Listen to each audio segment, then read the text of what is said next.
Здравствуйте, дорогие наши подписчики и гости нашего канала. Сегодня поговорим о том, что батарейный отсек.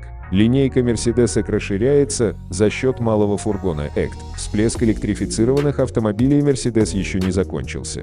Модельный ряд Mercedes-Benz Vans в Европе немного сбивает с толку, и поскольку мы получаем только Sprinter и Metris на этих берегах, мы избавим вас от подробного изучения того, как новый C-класс частично заменяет текущий Citan.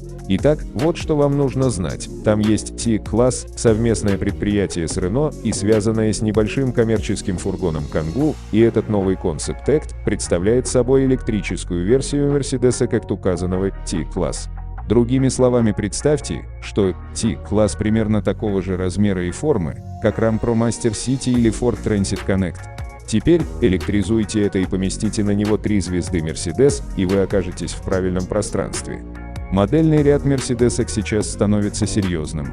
Мы только что видели флагманский роскошный седан X в галерее ниже, и небольшой внедорожник ECT, а среднеразмерный внедорожник EC – надежный первый выстрел в полнопроходный электромобиль от компании. И Mercedes-EC еще не закончен, на подходе и компактный внедорожник ECO. И Mercedes-Benz Vans не собирается позволять ECT бродить по улицам в одиночку, поскольку Mercedes уже продает фургоны Evita и Sprinter в Европе. Не то чтобы это был чисто рабочий фургон. Mercedes-Benz Vans использует C-класс и ECT для нацеливания на некоммерческих клиентов с небольшими, утилитарными, высококлассными фургонами. Как именно это будет выглядеть в форме ECT, еще неизвестно, но похоже, что компания нацелена на клиентов, ведущих активный образ жизни, которым нужен хорошо оборудованный и роскошный автомобиль или кемпер. ECT Concept дебютирует 10 мая, а серийная версия должна появиться раньше, чем позже. В конце концов, родственный Renault Kangoo 2021 года уже поступил в продажу, в том числе и его электрическая версия Z, так что до серийного производства ECT не так уж и далеко.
канал, чтобы не пропустить